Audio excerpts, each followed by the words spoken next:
Assalamualaikum warahmatullahi wabarakatuh.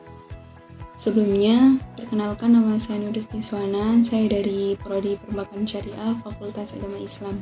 Di sini saya meneliti mengenai analisis minat muzaki dalam membayar zakat ditinjau dari kualitas pelayanan dan citra lembaga.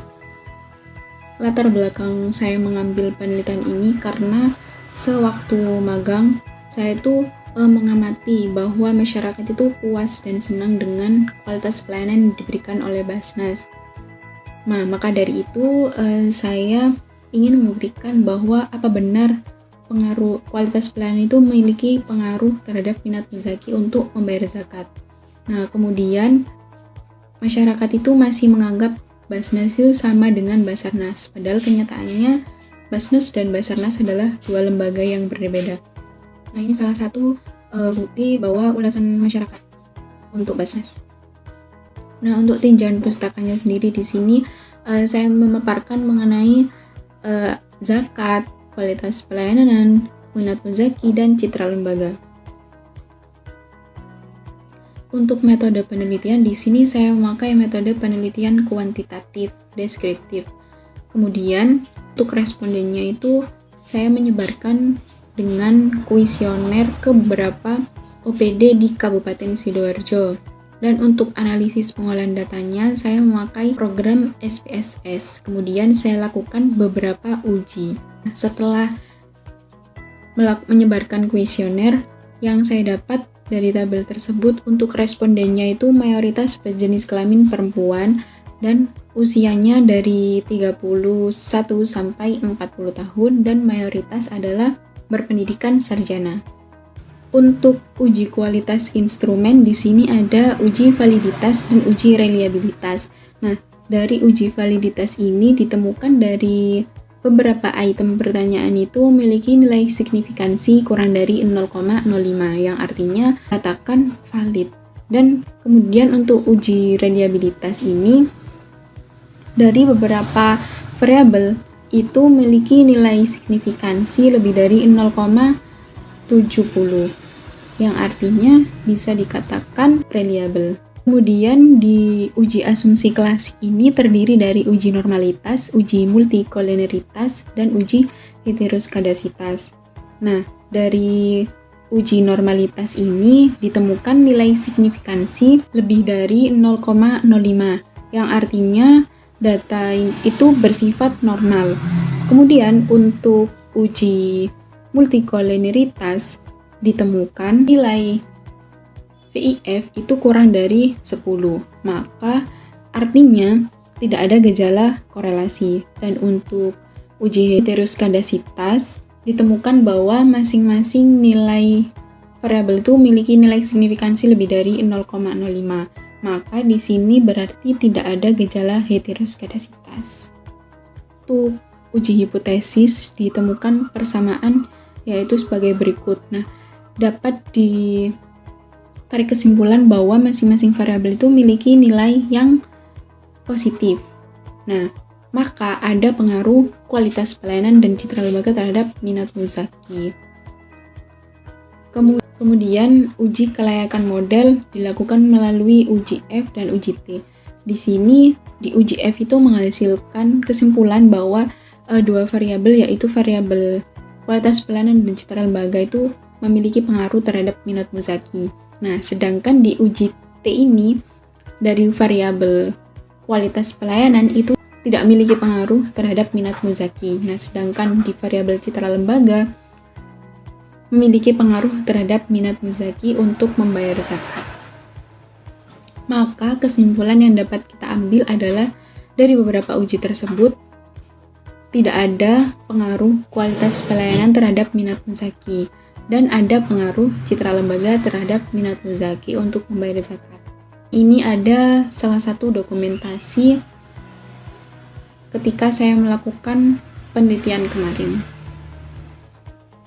Baik, mungkin itu saja yang bisa saya sampaikan di sini. Kurang lebihnya mohon maaf. Sekian. Wassalamualaikum warahmatullahi wabarakatuh. Perasaan yang saya rasakan ketika saya mengetahui nama saya tercantum dalam nama-nama peserta yang lolos program TAU UMSIDA ini, tentunya sangat senang sekali dan bisa menjadi bahan untuk saya kedepannya bisa bareng dengan tugas akhir saya. Kebetulan saat ini saya sedang melakukan tugas akhir juga dan alhamdulillah saya lolos program ini, maka dari itu jadi intinya kayak bisa sekalian gitu dijalankan. Kebetulan mitra TAU saya ini adalah tempat magang saya sebelumnya, yaitu ada di Basnas Kabupaten Sidoarjo. Sebelumnya saya magang di sana selama 1 bulan. Kemudian saya mengetahui apa aja permasalahan yang ada di Basnas Kabupaten Sidoarjo maupun di Basnas itu sendiri. Awal mula saya mengikuti kegiatan TAU ini adalah ada informasi dari grup di prodi, yang mana prodi saya itu menyebarluaskan mengenai informasi MBKM internal yang dilaksanakan oleh UMSIDA. Nah, salah satunya ada TAU ini. Kebetulan kita semester 7 sedang melaksanakan tugas akhir, makanya saya coba-coba untuk mendaftar dan qadarullah akhirnya kemudian nama saya tercantum dalam peserta yang lolos TAU. Hambatan yang saya alami ketika menjalankan program TAU ini, yang pertama,